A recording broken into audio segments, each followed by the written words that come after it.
요즘 정말 장안의 화제인 다큐멘터리가 있습니다. 뭐 다들 많이 아실 텐데 나는 신이다라는 다큐멘터리입니다. 넷플릭스에서 8부작인가로 이제 나온 다큐멘터리, 6부작인가요? 8부작인가? 하여튼 뭐 늘 뭐 나오는 이단에 관한 내용이겠지 했는데 지금 그 파급 효과가 교회 안에서 파급이 있는 게 아니라 교회에서 어떻게 보면 좀 식상한 내용인데 지금 대한민국이 아주 정말 들썩들썩하고 그래서 어제 그저께 더글로리 파트 2가 나오기 전에 계속 1위였어요. 제가 잠깐 그 광고 영상을 좀 준비했는데 결국은 메시아다. 정명석이 이 시대에 온 메시아다. JMS는 왜 메이플을 협박하는 거죠? 제가 사실을 밝힐까 봐? 한 200에서 250개 교회까지는 올라간 것 같고 항상 여성들을 데리고 다니거든요. 근데 다 키 크고 이뻐요. 그 목사는 엄청 기도하시고 성경을 2000번 읽었다. 하나님이 안 보인다고? 안 보여? 나 쳐다봐 하나님. 사실을 밝히고 한 명이라도 진짜 그런 피해자 안 나오게 하고 싶어요. 황령은 자신을 비롯한 수많은 여성 신도들이 총재 정씨로부터 상습적으로 성폭행을 당했다고 주장했습니다. 그것이 하늘의 뜻이라고 했습니다. 정명석의 성폭행과 이런 사실들이 처음으로 세상에 폭로되는 그런 사건이었죠. 뭘 찍나? 이재롱 목사는 목사의 탈을 쓴 사기꾼이었지. 교주 김기수는 자신을 신격화시킨 뒤 지상 천국을 만들겠다. 박순자가 신이었나요? 뭐 나 안 따르면은 뭐 니들 다 죽는다. 그거지 뭐. 32명이 같은 장소에서 죽었다. 완전 공포였죠. 저도 24년간 하면서 10억 원 넘는 걸로 제가 알고 있습니다. 신앙 유지하면서 끝까지 계속 밀고 나가. 안녕.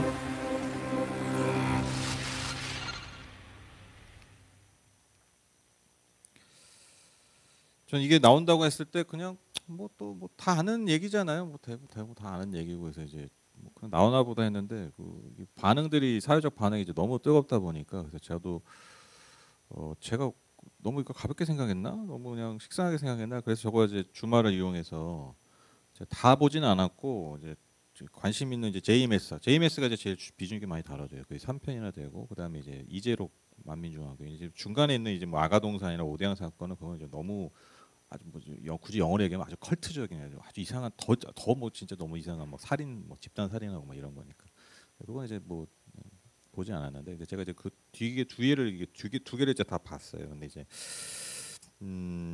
그리고 이제 JMS나 이제 만민중앙교회가 다른 어떤 오대양 사건이나 아가동산보다 더 많이 이슈가 되는데 이제 그게 좀 우리와도 좀 실제적으로 좀 다가오는 내용들이 많았기 때문이죠. 왜냐하면 어떤 재정 비리, 수많은 어떤 재정 비리 그리고 무엇보다도 이제 그 교주가 정말 수많은 여성들 이 한두 명이 아니에요. 한두 명, 몇십 명, 몇백 명, 몇 천 명 이상 이 말이 됩니까?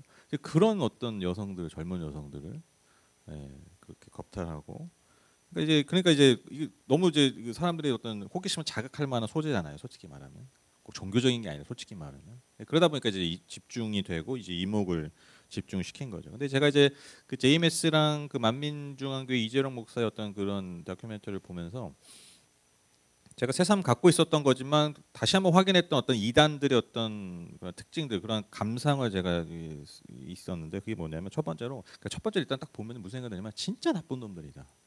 정말 어떻게 인간이 저렇게 나쁠 수가 있을까? 왜냐하면 여러분 그 이단이라는 교회에 나오는 그 리더십들은 이제 의외로 여러분 그 고학력자랑 그 돈 있는 사람들이 꽤 많아요. 그러니까 그게 또 포교에 어떤 영향을 해요. 그런데 여러분 그런 사람들 때문에 더 수많은 어떤 그 정말 참 하루하루 힘겹게 사는 어떤 일반인 사람들이 서민들이 정말 삶을 거의 착취당하다시피 하는. 그러니까 뭐 그런 얘기 나와요. 진짜 헌금을 내기 위해서 내가 헌금을 내기 위해서 정말 아르바이트 해가면서 식당에서 알바를 하면서까지 내야 되는. 그 뭐 파산한 사람들도 많고. 그러니까 그런 돈으로 뭘 하냐면 좋은 일을 하면 또 몰라요. 좋은 일 해도 그게 그렇게까지 하면 안 돼. 근데 좋은 일 하는 게 아니라 그 자신의 욕망과 자신의 궁전을 이루기 위한. 그래서 뭐 자기가 관계한 여자들을 위해서 몇백만 원씩 하루에 주옵소서. 그러니까 그렇게 입막으면 그런 데다 성도도 헌금을 다 써버리는 거예요. 이재룡 목사 막 그런 일들 벌이는. 그런 것, 그러니까 진짜 나쁜 놈이죠. 그러니까 그리고 무엇보다도 그 수많은 여성들의 삶을 망가뜨리는 어떤 그런 교주도 아무렇지도 않게, 정말 아무렇지도 않게. 그러니까 진짜 나쁜 놈들이 어떻게 저렇게 나쁜 놈들이 있을까라는 생각이 들 정도의 생각이 들어요. 그런데 또 하나 든 생각이 뭐냐면, 여러분 우리가 솔직하게 인정해야 되는 게 뭐냐면, 거대한 어떤 굉장히 큰, 근데 뭐 꼭 큰 거 아니어도 어쨌든 어떤 이단에 대한 피해는요 항상 어디서 이루어지냐면요, 아까 말씀드린 그 나쁜 놈들이 그 종교 장사꾼들이죠. 사이비 종교꾼들의 그 이상한 욕망과 그 이상한 재능과 그를 따르는 신도들의 그 잠재되는 욕망이 딱 만나는 지점에서 사실 일이 벌어지는 거예요. 무슨 말씀인지 알죠? 그 교차한 딱 지점에서 일이 터지는 거예요. 열매를 맺는 거예요. 이단이 말 그대로 스타가 되는 거죠. 그러니까 나쁜 놈들만 있어서, 그런 종교꾼, 사이비 종교꾼이라는 나쁜 놈들만이 이런 일들을 벌인 게 아니라, 안타까운 게 뭐냐면 그러한 자들을 따르고, 왜 따르냐, 그 자신의 잠재되는 욕망을 너무 분명하게 이루어질 것 같은, 그리고 그냥 대놓고 말해도 그것이 문제가 되지 않는 그러한 종교꾼을 만나는 그 많은 신도들의 욕망이 딱 만나는 그 교차점에서 이러한 끔찍한 일들이 벌어진다는 거죠. 뭐 늘 옛날에 늘 하는 말, 박수도 마주쳐야 소리가 나는 거죠. 그러니까 그게 안타까운 거예요. 여러분, 이단의 종교 장사꾼들이 잘하는 게 뭐냐면요, 성도들 두려움을 주는 거예요. 그렇죠? 제가 자주 말씀드리죠. 그리고요, 이건 뭐 많이 알고 계시지만, 제가 이거 다큐멘터리 보면서 아주 진짜 저 사람들 그래서 참 잘하는구나. 그게 뭐냐면 성도들의 등급을 나눠요. 그래서 여러분, 만민중앙교회 같은 경우는 이렇게 예배 영상을 보면요, 그 예배당 딱 보면 이렇게 길게 쫙 돼 있는데 앞에서 이렇게 예배 드리는 사람들은요 그냥 일찍 온 사람들이 아니에요. 직분자들이 아니에요. 헌금을 얼마나 내느냐. 그래서 만민중앙교회는 성도들의 등급이 있대요. 등급이 한 5단계로 6단계가 5단계로 나누는데, 이게 뭐냐면 천국에서 어디에 사느냐. 그래서 제일 아래에 있는 5단계는요 그냥 들판에 산대. 천국에서 그냥 들판에 살고, 4단계는 아파트 같은 데 살고, 3단계는 단독주택, 4단계는 좀 맨션 같은 거, 5단계는 1단계가 궁전. 근데 여기서도 그 퍼센테이지가 그러니까 예를 들면 4단계 20% 그렇게 등급이 맺어진대요. 근데 난 너무 저 1단계까지 가고 싶은데 그 방법이 뭐냐? 너무 단순한 거예요. 헌금이 헌금. 근데 그거를 하려고 아까 말한 뭐 알바를 하고 그런 짓을 하는 거예요. 근데 잠깐 말씀드렸잖아요. 이게 교차하는 거예요, 욕망이. 그 나쁜 놈들의 말도 안 되는 그 장사꾼의 그 논리에 인간의 욕망이 반응하고 적극적으로 반응하니까 이런 말도 안 되는 일들이 계속해서 벌어진다라는 것이죠. 그러니까 막 그 이재룡 목사는 같이 이렇게 사진 찍, 여러분 저랑 오늘 사진 찍을 제가 찍자고 해도 여러분 안 찍잖아요, 나랑. 뭐 그런 거 찍냐고 막 이러잖아요, 그렇죠? 부담스럽다고. 뭐 내가 당신이랑 속으로 내가 너랑 사진 찍을 뭐가 있어? 근데 여러분, 이재룡 목사랑 가족 사진이나 이렇게 둘이 사진 찍으면요 몇백만 원, 1,000만 원, 2,000만 원. 그 액자 집에 걸어놓는 거. 어떤 그 인터뷰에 이제 지금은 탈퇴한 사람인데, 그 사람이 집에 사진만 10몇 장이 있대요. 그 사람 찍은. 억 단위 든 거예요, 억 단위. 그 사진만 찍은. 그리고 교회에 있는 그 뭐예요? 서점 같은 거 있잖아요. 그러면 이제 그 이재룡 목사 이렇게 액자 해가지고 막 팔고. 제가 그거 걸어봤어요. 어이 뭐 흉측한 걸. 네, 하지도 않겠지만. 그러니까 그게 된다는 거예요. 그게 뭐냐는 거죠. 그리고 이제 차로 이제 뭐 가는데 이제 성도들이 쫙 줄 서가지고 차 앞 옆에 줄 서가지고 잠깐 기도받는데 그 앞좌석에서 봉투 하나씩 다 걷고. 그렇게 해야 차 밖에서 기도라도, 짧은 기도라도 한번 그거 받으려고. 그리고 막 차에다 대고 막 기도받고 막 그 막 돈 많고 나름 사회적 지휘자님들이 옆에서 이러고 막 하면 하고 있어요. 다 우리보다 잘 살고 더 잘 배운 사람들. 그러니까 아까 말씀드린 것처럼 그 종교적 학교 잘하는 게 뭡니까? 두려움을 조장하고 사람들 등급을 나눠서 그 욕망을 더 부추기는 거예요.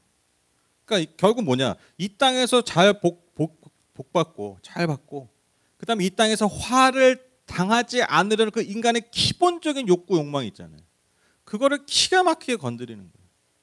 그러니까 자기의 삶을 다 바쳐서 이성을 뭐 다 마비시켜가면서 그렇게 그런 교주들을 따라간다는 거예요. 그런 뭐 말도 안 되는 거리낌 뭐 우리 막 지금 듣고 웃었잖아요. 그분들 너무너무 진지해요. 그러니까요 그런 종교 장사꾼들이 우리는 정말 이해 안 되지만 그런 일들이 여전히 자행되고 있는 것이죠. 그리고 세 번째로 여지없이 제가 확인한 게 뭐냐면 교리가요 하나같이 다 율법주의예요. 하나같이 율법주의의 정점이에요. 여러분 그들이 전하는 하나님상에 딱 이거예요. 너 내 말대로 내가 보낸 이 목자님이라는 표현을 많이 쓰던데 내가 보낸 이 목자의 말 안 들으면 너희들 다 지옥행이에요. 이게 핵심이야 이게. 하나님에 대한 인상이 이거예요 그냥. 그러니까 그게 그런 하나님이니까 여러분 그 목자가 말하는 대로 해야 돼요 안 해야 돼요? 무조건 해야 돼요. 죽는 신용까지 해야 돼요. 근데 의외로 사람들이 이러한 메시지 때문에 그러니까 역설적으로 와우 무슨 하나님이 저런 하나님 믿어가 아니라 하나님이 저러니까 더 믿는 거예요. 하나님 무서우니까 더 열심히 하는 거예요. 무서워서 피하는 게 아닙니다. 그렇게 종교에 귀의하는 사람의 특징이 뭐냐면 그렇게 무서우니까 더 신에 매달리고 그 신의 대리자라고 하는 심지어 신의 현현이라고 하는 그 심지어 자기가 메시아라고 하는 자들을 더 따르는 거예요. 그러니까 저는 그들이 막 전하는 하나님을 어떤 이미지로 이렇게 상상해 보면요, 그 어떤 그 깡말라가지고 창백한 얼굴의 판사 있잖아요. 뭐 네가 뭐 잘못한 거 하나하나 꼬치꼬치 막 다 봐가면서 막 그냥 하나도 용서하지 않는 100원 하나 훔쳐도 막 징역 때려버리는 그런 이미지의 판사.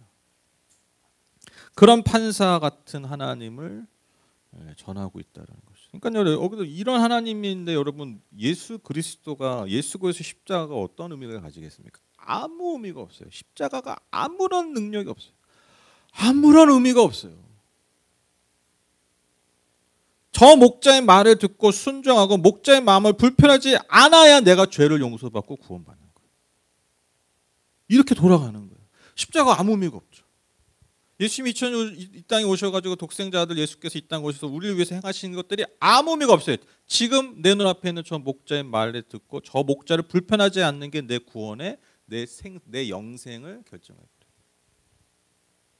그거를 너무너무나 철석같이 너무너무나 우리보다 더 열심히 믿고 있다는 거예요. 다 이런 구조예요. 정말 다 하나같이. 그래서 여러분 정말 제가 늘 말씀드린 게 뭐냐면 성경이 말하는 하나님이 어떤 분이신가를 잘 알아야 그거를 제대로 알아야 여러분 우리가요 건강한 신앙생활을 할 수가 있어요. 그러니까 그 뭐 수많은 논리들 수많은 유혹들이 있어도 그게 그럴싸해 보여도 막 진짜 등급 있을 것 같을 수도 그래 설령 그 있다고 치자. 근데 내가 하나님이 어떤 분이라는 걸 내가 진짜 안다면 예수 그리스도를 통해서 증거된 예수 그리스도께서 이 땅에 오셔서 행하신 일들을 통해서 확증된 하나님의 사랑이 어떠한 거라는 걸 내가 진짜 안다면요 여러분 이게 그냥 웃긴 게 돼버리는 거예요. 이게 말도 안 되게 돼버리는데 그게 없으니까 다른 게 중요한 게 아니에요. 우리 안에 욕망이 없습니까? 우리에도 그들 안에 있는 욕망이 없을까요? 그들 안에 두려움이 없습니까? 아니죠. 무엇이 중요합니까? 하나님이 그런 분이 아니라는 걸 우리가 알기 때문에 그 믿음이 그러니까 하나님을 제대로 인식하는 게 중요해요. 그러니까 저는 지금도 충격적인 게 뭐냐면 예전에 그런 아주 유명한 일이 있었잖아요. 주한장로교회 전동왕이었던 권사가 신천지에 넘어갔다. 이거 제가 물론 100% 팩트로 확인한 건 아니지만 그런 소문이 진짜 있었어요. 뭐예요? 전도 그렇게 열심히 했는데 하나님을 모르는 거예요. 하나님을 모르고 전도한 거예요. 죄송한 얘기지만 하나님 어떤 분인지. 종교적 열심은 누구나 할 수 있다는 거 아니에요. 여러분 죄송한 얘기지만 JMS 신도들이 만민교회 성도들이 죄송해요. 우리보다 엄청 열심히 믿어요. 비교할 수 없어요. 비교할 수 없어요. 근데 그게 무슨 소용이냐고. 전도를 그 대형교회에서 1등하면 뭔 소용이 있냐고요. 내가 하나님을 모르는데. 그래서 여러분 우리가 성경을 많이 아는 것, 뭐 성경에 대한 지식을 많이 하는 것보다 중요한 게 뭐냐면 그 하나님을 어떻게 우리가 알고, 그래서 그 하나님이 우리에게 말씀하신 것을 어떻게 해석하고 어떻게 반응하느냐가 여러분 신앙에 있어서 정말 중요한 일입니다. 그래서 여러분 우리가 성경을 어떻게 해석해야 되느냐, 어떻게 반응해야 되냐, 하나님의 말씀을 그냥 어떤 신의 어떤 무슨 권위 있는 말, 신의 어떤 뭐 명령 이렇게 받아들이는 게 아니라 그 하나님, 그 말씀을 주신 하나님의 마음이 무엇인가, 그 하나님의 진정한 뜻이 무엇인가, 이걸 알고 우리가 해석해야 돼요. 그러니까 지금도 여러분, 지금도 뭐 돼지고기 먹지 말아라 그런 레위기의 말씀을 하나님의 뜻과 마음을 모르니까요, 야 지금도 돼지고기 먹지 마, 막 이런 사람들이 지금도 때로는 있는 거예요.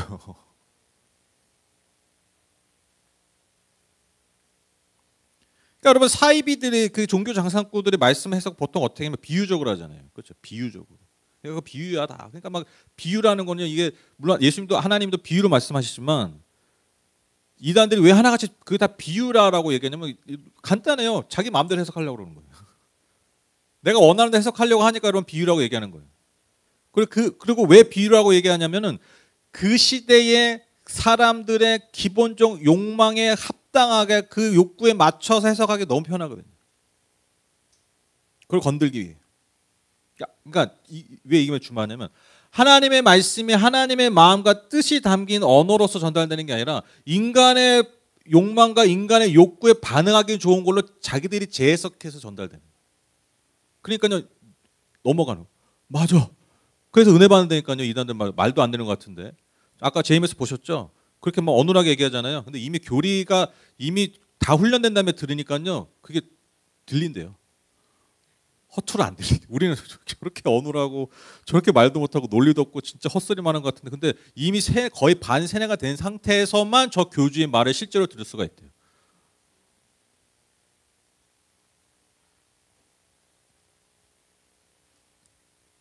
우리 교회에서 만약 그러라고 그러면 아무도 교회 안 나오죠. 유튜브로 듣지 뭐. 유튜브 좋은 목사 얼마나 많은데. 그래서 하나님의 뜻과 마음 안에서 그 말씀을 해석하고 듣고 반응하는 것이 너무너무 중요해요. 그런데 여러분 하나님께서 우리가 하신 말씀은요 크게 네 가지를 우리가 정리할 수 있어요. 간단해요. 하나님은 우리에게 어떤 말씀 주십니까? 해라 하지 말아라. 이거 진짜 해라 하지 말아라. 그리고 또 축복해 주시고 또한 저주를 진짜 하세요. 심판의 메시지가 있어요. 이 네 가지예요. 성경 보면요 이 네 가지로 딱 정리가 됩니다. 하라는 그러니까 우리가 소위 말하는 말씀대로 산다는 게 어떤 겁니까? 간단합니다. 하라는 거 하지 말고 하라는 거 하지 말고 하지 말라는 거 하라는 거 하고 그렇죠. 하라는 거 하고 이거 지난주도 이거 헷갈렸던 것 같은데 왜 이러지 진짜 네, 큰일이에요 지금 제가 이단에 너무 지금 막 심취해 있나 봐. 하라는 거 하고 하지 말라는 거 하지 마라. 그렇죠. 그리고 축복의 말씀을 내가 받아서 살고 저주의 말씀을 심판의 말씀을 내가 피해 사는 거. 그렇죠. 그래 그렇게 살면 돼요. 너무 간단해요. 그런데 여러분 축복의 말씀 여러분 싫어하는 사람 없죠. 그렇죠? 저주의 말씀 여러분 좋아하십니까? 여러분 우리나라 설교단에서 가장 인용 안 되는 가장 설교 본문으로 쓰여지지 않는 성경이 어떤 책인 줄 아세요? 예언서예요. 예언서. 거의 심판의 메시지거든요. 그래서 그래도 예언서에서 여러분 설교에서 많이 들어본 본문이 어디냐면 이사야. 여러분 거의 다 어디 본문이냐면 이사야 40장에서 한 60장, 55장까지. 왜냐하면 거기가 그 사이에서 66장까지 있는데 그 사이가 축복의 말씀, 약속의 말씀, 회복의 말씀이거든요. 그 앞에 있는 것도 잘 안 해요. 거의 안 해요. 그래서 여러분 예언서 설교하는 비율이 그렇게 많지 않아요. 왜? 저주의 말씀, 심판의 말씀이 많거든요. 근데 여러분 한번 제가 질문을 드릴게요. 우리가 축복의 말씀, 여러분 주일날 강단에서나 여러분 맨날 뭐 유튜브를 통해서 여러분 축복의 말씀을 많이 듣는다고 해서 여러분 우리가 진짜 축복된 사람이 될까요? 여러분 오늘 교회 나오시는 새벽에 꿈을 꿨는데 하나님이 나에게 직접 나타나셔가지고 예언의 말씀을 주시는 거예요. 내가 너를 복의 복을 복주고 너를 뭐 가장 높게 올려주고 뭐 안에 엄청난 축복하시는 거예요. 여러분 그러면 진짜 그런 사람이 되실까요? 여러분 그 예언의 은사 있는 분들 있죠. 예언의 말씀 주시는 분들. 여러분 그분들이 여러분 기도해 주시는데 뭐 대로가 열릴 것이고 막 그런 막 엄청난 축복의 말씀 막 주셨어요. 근데 그분 진짜 뭐 허튼 소리 하는 분이 아니야.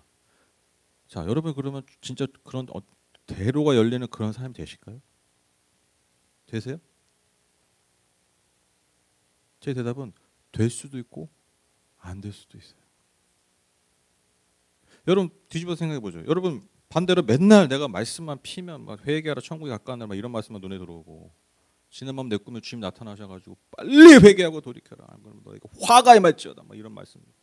마침 또 주일날 갔는데 노목사가 이사야 막 불같은 막 심판의 메시지를 막 해가지고 빨리 회개하라고 막 그러고 막 불안해가지고 어디 가서 예언기도 받았는데 그분도 동일하게 나한테 빨리 회개하라 화가 임하지 심판의 메시지를 나한테 막 주는데 여러분 그럼 내가 심판이 임할까요? 화가 임할까요? 네, 그렇죠. 네, 답이 이미 아까 네 그런 화가 임할 수도 있고 전혀 안 임할 수도 있어요. 무슨 차이일까요? 반응의 차이입니다. 반응의 차이. 해석과 반응의 차이가 여기서 나오는 거예요. 그러니까 이단들이 하는 게 뭐냐면 종교 장사꾼이 하는 게 뭐냐면 여기서 장사 스킬이 들어가는 거예요. 이 지점에서. 그러니까 너 어떻게 해야 돼? 내 말을 들어야 돼. 내가 원하는 것들, 내가 이렇게 해라는 것들을 해야 돼. 그래야 너가 저주를 받지 않고 축복의 사람이 될 수 있어. 여러분 절대 잊지 마십시오. 여러분 성경은요, 기독교는요, 우리에게 운명론을 알려주지 않아요. 운명론이 아니에요. 기독교는 운명론이 그러니까 운명이 지어졌다는 게 아니라 여러분 하나님의 말씀은요, 우리에게 운명을 지어주는 말씀이 아니에요. 여러분 하나님께서 이스라엘 백성에게 축복하셨다는 게 그들의 운명을 얘기한 게 아니에요. 그들에게 심판을 말씀하셨다는 게 그것이 그들의 운명을 얘기한 게 아니에요.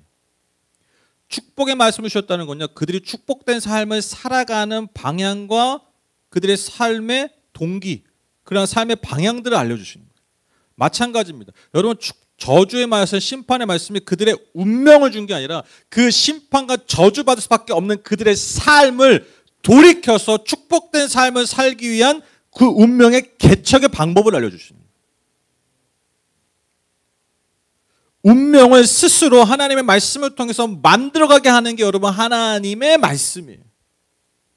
그러니까요, 어떠한 말씀이든 중요한 게 뭡니까? 그 말씀에 그 말씀 어떻게 내가 해석하고 어떻게 반응하느냐가 그것이 나의 삶을, 나의 심지어 운명을 결정하는 거예요. 너무너무 중요한 겁니다. 여러분 성경의 예언서에서 가장 많이 나오는 아까 말한 것처럼 말씀이 그거잖아요. 너 심판받을 거야. 이거잖아요. 너 잘못했잖아. 잘못은 막 일목요연하게 알려주세요. 예언자들. 그 다음에 결론이 뭐예요? 당연히 너 어디 심판받을 수밖에 없어. 근데 여러분 우리가 이것을 뭐 어떻게 먼저 해석해야 된다고요? 하나님의 마음으로 해석해야 되는 거예요. 운명론이 아니라.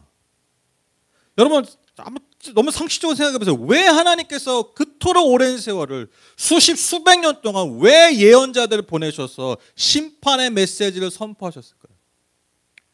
니네 진짜 죽을 거야. 내가 너 진짜 가만 안 놔둬. 그 다음날 또 와가지고 내가 진짜 니네 가만 안 놔둘 거야. 내가 진짜 죽일 거야.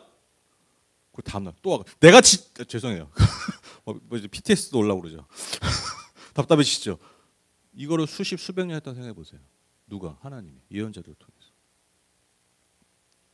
이게 뭐예요? 그 마음이 뭐냐고요, 하나님 마음. 니들 진짜 죽일 거야 이거예요? 여러분 그 부부가 살다가 갑자기 이혼해. 사귀다가 우리 헤어져. 헤어져. 엄마 헤어져. 이혼해. 그 말이 무슨 의미예요?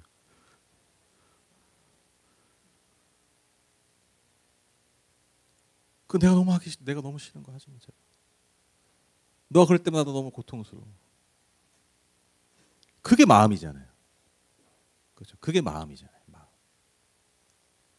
정말 이혼하려면요, 조용히 뭘 준비합니까? 서류를 준비합니다.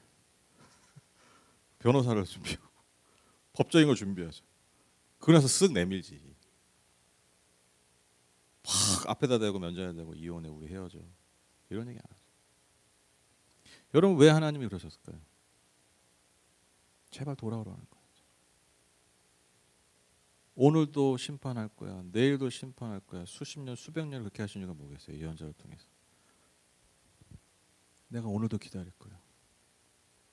내가 오늘도 기다릴 거야. 그렇게 수십 년, 수백 년을 기다리신 거예요. 언제까지? 돌아올 때까지. 그러니까요, 예언자를 한 명을 보내, 야, 얘에서 끝내려고 하는데 얘에서 안 되네. 아모스 보내서 할 것처럼 안 되네. 호세아 보내 안 되네. 예레미야, 이사야 다 안 되네. 계속 보내는데 안 돌아오는 거예요. 그게 말을 안 듣는 게 아니라 뭐예요? 계속 예수님, 하나님이 기다리시는 거예요. 돌아오기를. 이게요, 하나님의 마음이라는 거예요. 그 마음으로 우리가 말씀을 받아들이고 그 마음에 우리가 반응해야 된다는 것입니다. 그런데 이스라엘 백성은 실패한 거죠. 그 마음에 제대로 반응하지 못한. 돌이키기 원하셨던 심판이 아니라 구원받고 그들이 예비된 하나님이 예비하신 그 축복의 삶을 살기를 원하셨는데 그 하나님의 마음을 모르고 반응하지 않으니까요. 여러분 정말 심판이 된 거예요. 역설적으로 여러분 하나님께서 심지어 이스라엘 그 유대 민족의 다윗 왕조를요 절대로 망하게 하지 않게 하신다고 했어요. 사무엘하 7장 10절 보시면 내 집과 내 나라가 내 앞에서 영원히 이어갈 것이며 여기서 내 집은요 다윗을 말해요. 그러니까 다윗 왕조를 의미합니다. 그러니까 이게 이스라엘 왕국이죠. 이스라엘 왕국이 영원히 이어갈 것이며 내 왕위가 영원히 튼튼하게 서 있을 것이다. 하나님 이런 엄청난 이거 약속이잖아요, 그렇죠? 영원히 절대로 말하지 않는다. 이게 시온 신앙이거든요. 나중에 발전해서. 그러니까 우리는 절대 망하지 않아. 예루살렘은 절대 무너지지 않아. 이게 시온 신앙이에요. 왜? 이 말씀을 근거해서. 너무 명확한 말씀이잖아요. 근데 여러분 이스라엘 남유다가 망하지 않았습니까? BC 586년에 철저하게 바벨론에 의해서 파괴되죠. 성전 다 무너지고 이스라엘 백성들 수많은 이들이 포로로 끌려갑니다. 그럼 뭐예요? 뭐가 문제예요? 하나님의 말씀이 문제예요? 하나님 뻥친 겁니까? 하나님이 거짓말하신 겁니까? 아니죠. 뭐예요? 이 영원하신 하나님의 말씀이 그들에게 전해졌지만 그들이 이 말씀에 합당하게 반응하지 않은 거예요. 그 나라, 하나님의 나라, 그리고 그 하나님의 나라의 백성답지 않은 거예요. 그러니까요, 이 하나님의 말씀이 이 엄청난 축복의 말씀이잖아요. 이게요, 무너져 버린 거예요. 그러니까 제가 아까 말씀드렸잖아요. 축복의 말씀이든 저주의 말씀이든 그 말씀대로 되느냐? 될 수도 있고 안 될 수도 있어요. 어떻게 해요? 내가 그 말씀을 어떻게 받아들여? 어떻게 반응하는가?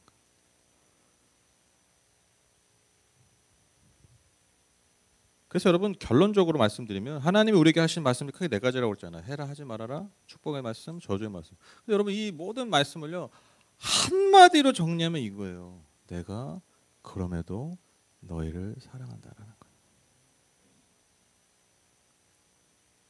이거예요. 여러분 사랑하는 사람 잘 되기 원하잖아요. 안 되기 원합니까? 내가 너를 너무너무 사랑하는데 저 사람이 막 고생했으면 좋겠어. 이런 사람이 있어요? 잘 안 됐으면 좋겠어. 막 꼬꾸라졌으면 좋겠어. 없어요. 내가 사랑하면요 항상 잘 되기를 원해요. 그러니까 여러분 아시잖아요. 항상 잘 되기 원하는 사랑하는 존재 때문에 그래서 내가 때로는 싫은 소리도 하잖아요.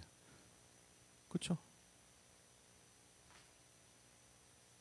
그러니까 하나님의 말씀, 그 모든 말씀을 정말 한마디로 얘기하면 이거예요. 정말이에요. 내가 너희를 그럼에도 사랑한다. 여러분 말씀으로 오신 그 하나님의 말씀, 그 말씀의 육화죠. 그 말씀 자체로 오신 예수 그리스도, 그분의 삶과 그분의 입으로 전해진 모든 말씀이 우리에게 주신 단 하나의 메시지가 무엇입니까? 하나님이 너희를 사랑하신다. 그럼에도 하나님이 너희를 사랑하신다. 이게 말씀 자체이신 예수 그리스도의 모든 삶과 그분의 말씀을 통해서 증명된 하나님의 메시지요 사랑이라는 것입니다. 하나님이 세상을 이처럼 사랑하사 독생자를 주셨으니. 이게 성경의 결론이에요. 하나님이 세상을 이처럼 사랑하사 독생자를 주셨으니. 여러분 이게 기독교입니다. 제가 지난주 설교 기억나세요? 제목이 이상했죠. 무슨 트로트 제목 같았죠. 또 그 사랑 타령이 아니라 진짜 말할수록 그 트로트 그 제목 같아. 또 그 사랑 타령이 아니라 뭐 맨날 하나님 사랑하실 때 뭐 너무 식상한 말이야. 그렇지 않아요. 이게 여러분 이거는 인간의 그냥 우주 영원한 본성이에요. 사랑. 여러분 고대 사회에서는 다른 스토리로 사람들이 이목을 끌었을까요? 전쟁 뭐 이런 거 아니에요. 다 옛날 고대 소설들 다 뭐예요? 다 무슨 얘기예요? 사랑이에요. 지금도 여러분 좋아하시는 드라마 다 뭐예요? 사랑. 지겹지 않으세요? 우리 금방 질리잖아요. 물건 좀 쓰면 금방 질리잖아. 금방 막 익숙해지면 금방 질리잖아요. 근데 왜 내가 어릴 때 좋아하든 뭘 하든 다 무슨 내용이에요? 다 결국 사랑. 물론 뭐 과학 뭐 드라마도 있고 뭐 여러 가지 영화도 근데 여러분 그때 거기에 나오는 뭐 문제들이 어떤 그런 맥락들을 다 보면 어떤 사랑의 결핍, 그러니까 사랑이라는 어떤 그 근본적 주제가 빠지는 거 없어요. 왜? 인간이기 때문에. 하나님의 형상이 있는 인간. 하나님은 사랑이시잖아요. 그 하나님의 기본적 형상이 있는 우리가 여러분 우리가 기본적으로 근본적으로 반응하는 게 사랑이기 때문에 사랑 타령이 아닙니다, 여러분.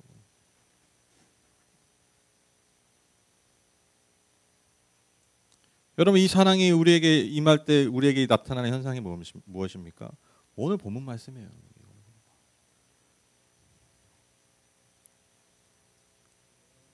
재밌죠? 유대인들에게 예수님이 이 말씀하시니까 진리가 너를 자유케 할 거다 얘기하니까 유대인들이 뭐라고 해요? 우리는 누구의 종도 된 적이 없는데요. 뭐 이러고. 아니죠. 우리는 결국은 누군가의 종으로 살아요. 여러분 유대인들도 율법의 종으로 살아버렸잖아요. 하나님의 말씀을 도구로 사용해버리니까 그 말씀이 내가 쓰는 줄 알았는데 내가 도구로 쓰는 줄 알았는데 그 말씀이 오히려 나를 종으로 만들어요. 저는 이게 오늘 읽은 본문을 개역개정이 좀 더 좀 익숙하고 더 좀 와닿아서 제가 개역개정으로 가져왔는데 우리 31절 36절 우리 다 함께 한번 읽어보실까요? 시작. 진리를 알지니 진리가 너희를 자유롭게 하리라. 그러므로 아들이 너희를 자유롭게 하면 너희가 참으로 자유로우리라. 아멘. 여러분 왜 하나님 사랑 타령이 이렇게 중요한지 아십니까? 앞서 얘기한 종교 장사꾼들의 종이 아니라 세상 가치의 종이 아니라 하나님의 아들로 살기 위함이에요. 하나님의 아들, 그 자유한 아들, 자유한 아들, 자유한 딸. 누군가의 종이 아니라 심지어 그 종교 장사꾼들의 종이 아니라 여러분 죄송합니다. 기존 교회도 여러분 종교 장사꾼들 많아요. 이단만이 아니라 그러한 장사꾼들의 종이 아니라 하나님의 종도 아니에요. 하나님의 자녀로 사는 그 자유. 그걸 누가 주시기 위해서 오셨다고요? 예수 그리스도. 사랑의 결과가 이거예요. 하나님의 사랑의 결과가 이거라는 거예요. 하나님의 사랑을 얘기한다고 해놓고 여러분 하나님의 사랑을 전한다고 해놓고 여러분 결론이 우리가 뭐 어떤 종교의 종이 돼버린다면 여러분 그거 하나님 원하시는 사랑의 결과가 아니라는 거예요.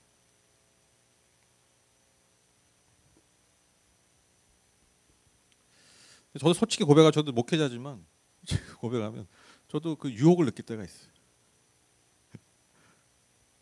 아마 뭐 목회자분들 다 느끼실 거예요. 그러니까 교회 어떤 긴장감을 좀 불어넣어 볼까?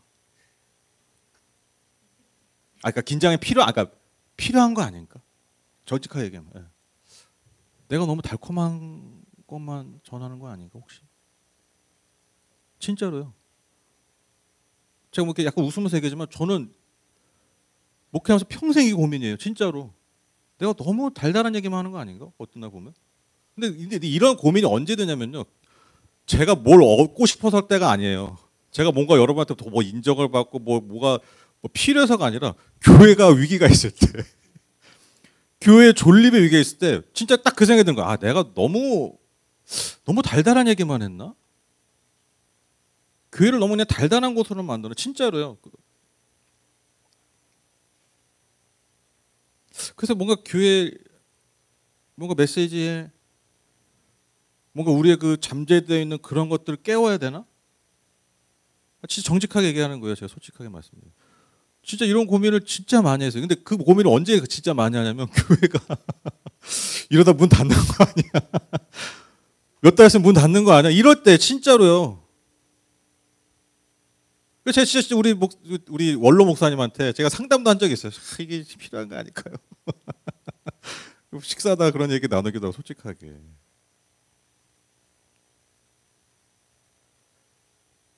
근데 제가 그런 생각이 들 때마다 정말 제가 그런 생각이 들 때마다 하나님이 저에게 주시는 마음이 있어요. 정말로 한 번도 빼놓지 않고 제가 그런 생각이 들 때마다 정말 이렇게 해야 되지 않을까 하는 생각이 들 때마다 하나님이 저에게 주시는 마음 말씀이 있어요. 그게 뭐냐면 한서가 나는 너를 통해서 사람들이 하나님이 그들을 얼마나 사랑하는지 알기 원한다. 정말이에요. 제가 그런 생각이 들 때마다 주신 마음 말씀이 나는 너를 통해서 하고자 하는 게 뭐냐면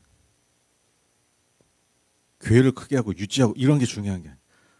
하나님이 그들을 얼마나 사랑하는지 전하기 원한다. 그걸 알기 원한다.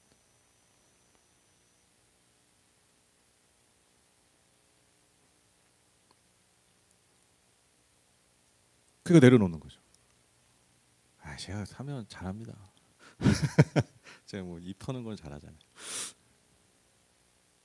원래 제가 비판적인 사람이잖아요. 아시죠? 제가 굉장히 비판적인 사람이잖아요. 사실 이렇게 막 사랑이 많은 사람 아니에요. 아시죠? 예, 잘 모르시다면 저랑 오래 살고 있는 분에게 뭐 여쭤보세요. 그러면 잘 알려줄게요. 그 사람 그렇게 사랑 많지 않은 사람이에요. 알려주실 거예요. 저 그렇게 사랑 많은 사람이 아니에요. 저 오히려 비판을 많이 하는 사람이고 잘하는 것보다 못하는 거 잘 보는 사람이고. 근데 희한하게 하나님이 저에게 그런 말씀을 주셨어요. 정말로 항상.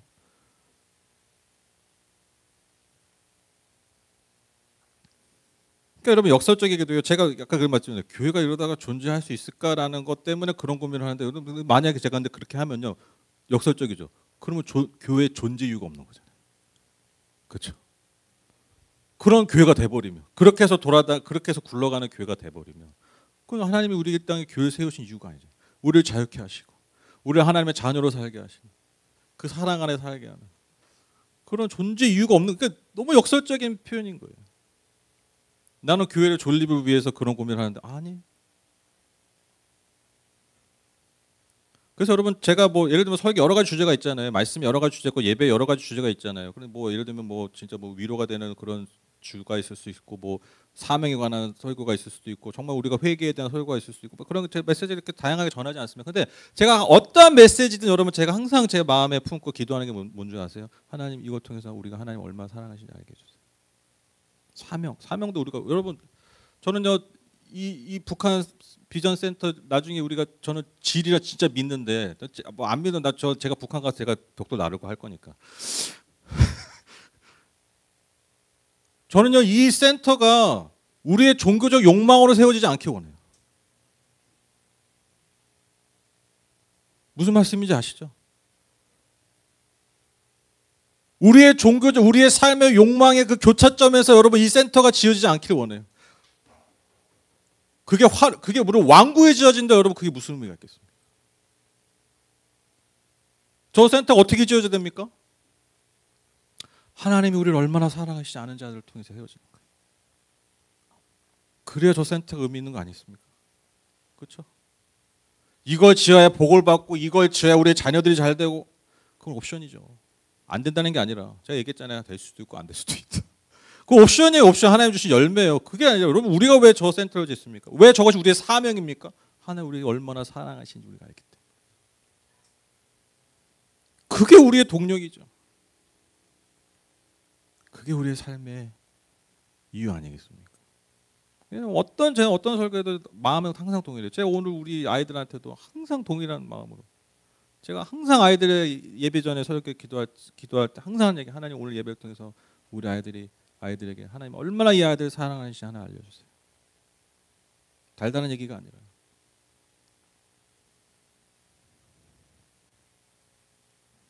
오늘 설교 제목이 무엇입니까? 제가 수많은 글을 쓰고 제가 솔직히 말해서 페이스북에서 제가 뭐 이렇게 막 여러 사람한테 제가 뭐 글도 잘 쓴다는 얘기 듣고 막 그렇게 했거든요. 근데 제가 봐도 이거 진짜 그 잘 썼다 이런 생각 많이 그런 글이 있는데 제가 40년을 눈에 살면서 하나님이 내게 주신 이 죄송합니다. 머리와 이 입술과 이 손으로 주신 생각난 말 중에 저는 이 말이 제일 마음에 들어요. 그게 뭐냐면 제가 언젠가 이런 기도한 적이 있어요. 하나님, 채찍이 아니라 사랑으로 깨닫게 하소서. 이게 제 평생의 기도예요. 지금 성도님들 향한 평생의 제 기도예요. 너무 멋진 사람 아닙니까? 그렇죠? 채찍이 아니라 늘 사랑으로 깨닫는 사람. 이거보다 멋진 사람이 어디 있어요? 이거보다 아름다운 사람이 어디 있어요? 물론 전부여 의지 없어서 와도 좋은 거예요. 근데 천부의 의지 없으니까 별로 은혜가 안 되는 사람. 왜? 난 늘 사랑으로 깨달으니까. 너무 사랑하는 난 사랑으로 깨닫는 그 깨달음에 반응하니까요. 채찍이 아니라 하나님의 사랑으로 깨닫는 사람. 이게 제 평생의 기도 제목이에요. 하나님, 제 삶이, 저도 뭐 맨날 채찍을 깨닫죠. 인간의 본성이야. 인간의 그냥 기본값이야, 기본값. 그렇죠? 근데 하나님, 제가 그럼에도 불구하고 채찍이 아닌 사랑으로 깨닫는 사람 되고 있어요. 제가 근데 이게 우리 성도님들 향한 늘 기도해요. 제가 예배를 준비할 때마다, 예배를 드릴 때마다 늘 제 안에는 소망이에요. 하나님, 우리가 채찍이 아니라 사랑으로 깨닫는 그런 하나님 자녀들 되게 해주십시오. 우리 아이들, 역시 애들은 맞아야 돼.